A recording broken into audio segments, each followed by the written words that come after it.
The great and mighty nervous system, or the brain as most of us call it. What makes this organ unique is that within it lies the ability for humans to know oneself. This feature distinguishes and sets the human species apart from the rest of creation. This ability is known as consciousness or intelligence. To begin, let's look at the primary function of the nervous system. The basic purpose is to coordinate all of the activities of the body. It enables the body to respond and adapt to changes that occur both inside and outside the body.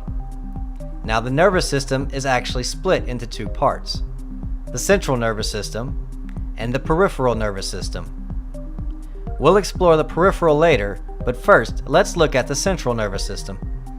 The central nervous system is made up of two major structures: the brain and the spinal cord. As most people know, the brain is found within the cranium or skull, and there are 6 main sections among other structures within it.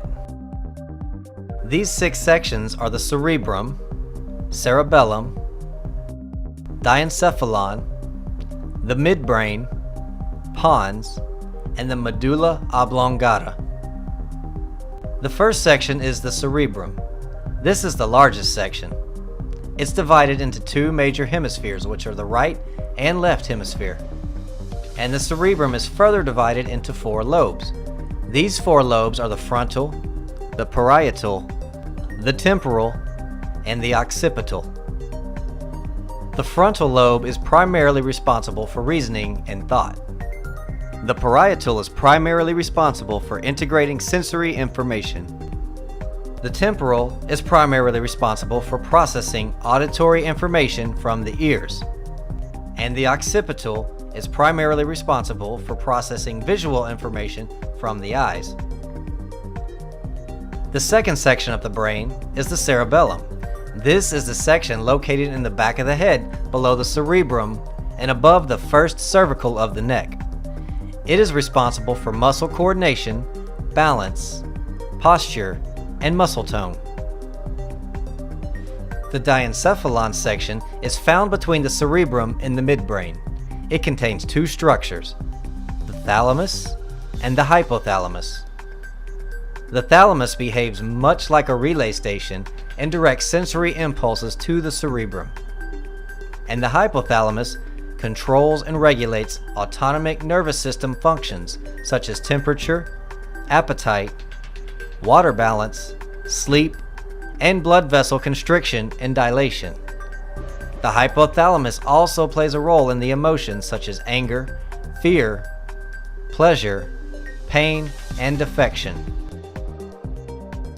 The midbrain section is located below the cerebrum at the top of the brainstem. It is responsible for certain eye and auditory reflexes. The pons is located below the midbrain and in the brainstem. It is responsible for certain reflex actions such as chewing, tasting, and saliva production. And the last section is the medulla oblongata. It's the lowest part of the brainstem, and it connects with the spinal cord and is responsible for regulating heart and blood vessel function, digestion, respiration, swallowing, coughing, sneezing, and blood pressure. It's also known as the center for respiration. Now that we've covered the brain, let's take a look at the other half of the central nervous system, the spinal cord. The spinal cord is the link between the brain and the nerves and the rest of the body. The spinal cord is divided into 4 different regions: the cervical, thoracic, lumbar, and the afferent and efferent spinal nerves, which merge to form the peripheral nerves. The afferent spinal nerves are responsible for carrying information from the body to the brain. And the efferent spinal nerves are responsible for carrying information from the brain to the body. Now, within this elaborate system of nerves, neurons, and dendrites, there is a system that regulates the functions of the central nervous system, which lie outside its major components such as the brain and the spinal cord. This system is known as the peripheral nervous system and is subdivided into two smaller systems, the somatic system and the autonomic nervous system. The somatic nervous system is responsible for carrying motor and sensory information both to and from the central nervous system. This system is made up of nerves that connect to the skin, sensory organs, and all skeletal muscles. The somatic system is also responsible for nearly all voluntary muscle movements, as well as for processing sensory information that arrives via external stimuli including hearing, touch, and sight. The structures that allow this communication to happen between the nerves throughout the body and the central nervous system are known as the afferent sensory neurons and the efferent motor neurons. Now, afferent simply means conducting inward, and efferent means conducting outward. So just like in the spinal nerves, the afferent neurons take information from the nerves to the central nervous system, and the efferent neurons take information from the central nervous system to the muscle fibers throughout the body. The autonomic nervous system is further divided into the sympathetic nervous system and the parasympathetic nervous system. The sympathetic nervous system is vital to our survival. Have you ever heard of the fight or flight response to danger?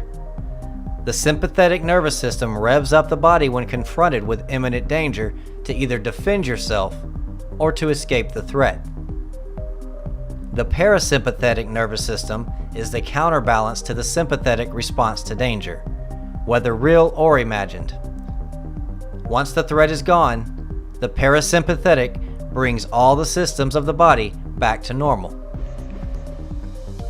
Now at this point, you should have a basic understanding of the nervous system, but let's do a quick recap. The basic purpose of the nervous system is to coordinate all the activities of the body. It enables the body to respond and adapt to changes that occur both inside and outside the body. The two major parts to the nervous system are the central nervous system and the peripheral nervous system.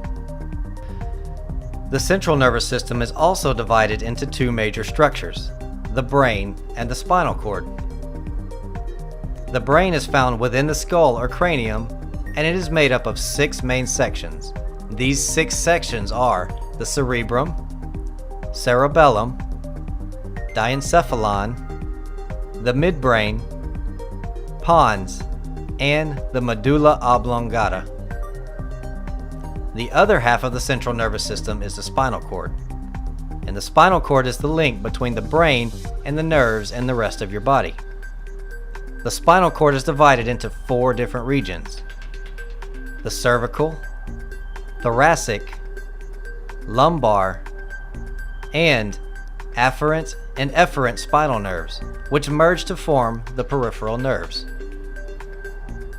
Now that we know the brain and spinal cord primarily make up the central nervous system, let's look at the peripheral nervous system.